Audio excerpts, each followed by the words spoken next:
You might be wondering how to split the screen to use multiple apps at once. In this video, I'll show you how to do just that.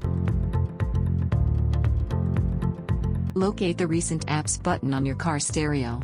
This button might look like two rectangles overlapping each other. To split the screen, simply tap and hold on the app you want to use in split screen mode. You will see a drag here to use split screen. And that's it. You should now see your selected app in split screen mode, alongside the app that was already open. When you're done using the split screen mode, by dragging the app divider left or right to exit. And that's how you split the screen on an Android car stereo. Thanks for watching.